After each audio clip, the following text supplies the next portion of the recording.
2014 was a successful season for the Arizona Wildcats, most notably upsetting the number 2 ranked Marcus Mariota-led Oregon Ducks and beating Arizona State, their hated rivals, in a top 15 ranked Territorial Cup to earn a spot in the Pac-12 championship. Anu Solomon, Nick Wilson, and Scooby Wright should hopefully ring a few bells in your memory. I wish this is where I could start the story of the Arizona football dynasty. They could have built from this and become one of the premier programs in the Pac-12.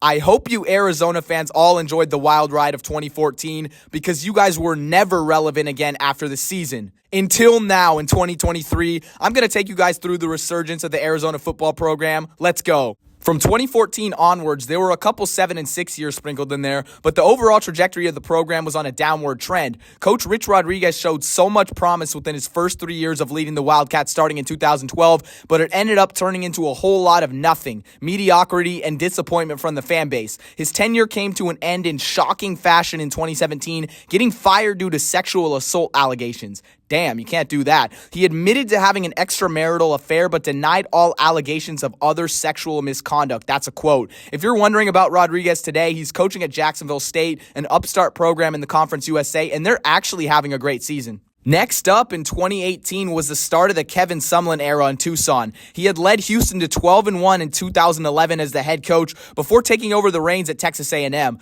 This is where he caught lightning in a bottle with Johnny Manziel. Yes, he coached the legend himself, Manziel, going 11-2 in 2012, but the Aggies steadily declined every year after that, leading to him being fired in 2017. A&M still had to pay him $10 million, so good for him. He got that bag and got up out of there. There was a trend with Sumlin as head coach. He seemed to strike with one unbelievable season and then fall off. So was he going to strike at Arizona?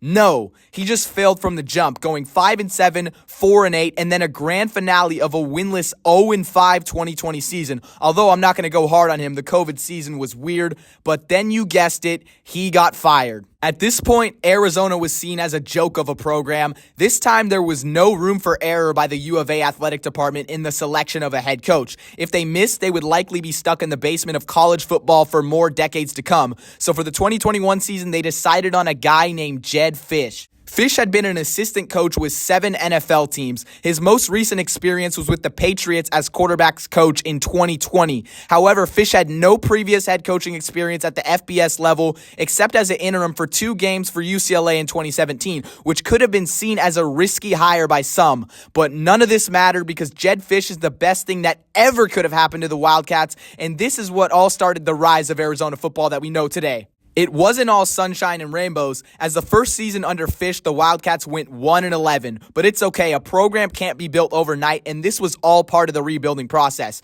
But even during a season like this, Jedd Fisch was doing amazing things off the field. He made it a priority to bolster the program's alumni relations, which had been struggling the last few decades. And he also made it a priority to pack the stadium as he made community efforts such as going to dorms and Greek houses, encouraging students to show up for games, building relationships with students, and strengthening the fan base as a whole. He was single-handedly reviving a dead program, and he was creating the blueprint for what he wanted things to look like in the future for Arizona football. 2022 is where all the seeds started growing into flowers. It began with the recruiting. Jedd Fisch had brought in a top 25 recruiting class to Tucson, which is crazy because it's not often you see a 1-11 team go and get an army of talented recruits, and this was before Coach Prime was doing it. They also snagged big-time QB transfer through the portal, Jaden Delora from Washington State, and wide receiver Jacob Cowing from UTEP. The product on the field was much improved from the year before. The Wildcats finished at 5-7, only 1 win away from being bowl eligible, and most importantly for U of A fans, beating ASU in the Territorial Cup. The 4-win improvement from 2021 was the 3rd largest win increase in program history. We all saw where this was going. We could see the writing on the wall. This leads to today where Arizona sits at 5-3 after beating number 11 ranked Oregon State in front of their home crowd. A week after lighting up number 19 Washington State in Pullman, back-to-back ranked wins. This team is for real and they are no longer the laughingstock of the conference. This is the best 3-loss team in the country. I said it.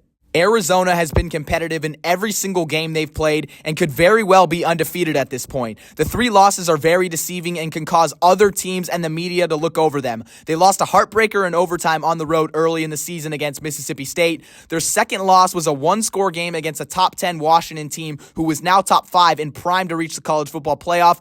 Many thought this would get their spirits down. Then in the very next week, they go on the road against number 9 USC and were just a few plays away from winning, falling short in overtime yet again. Arizona's defense held Michael Penix and Caleb Williams to 1 combined passing touchdown.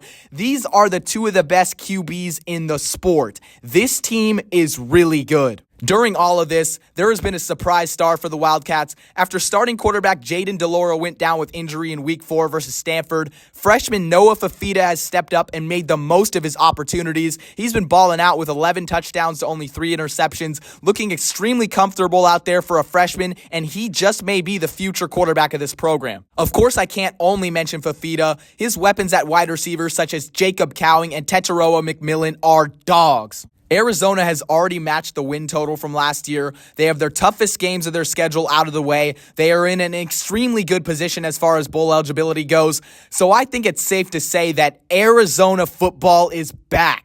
Shout out to all you loyal Wildcat fans who stuck through the painful days. You made it out, and you have desperately been waiting to hear that. If you're an Arizona fan, go comment "bear down" and show some love. I made a video about North Carolina a few weeks back, and their fan base absolutely killed it. Zona Zoo, I want to see if you guys can do the same. Show me what you're made of. Thank you for reaching the end of the video. Make sure to subscribe to join the best community in college football. I've been Saturday Shenanigans, your home for unfiltered college football content, and I will see you guys in the next one.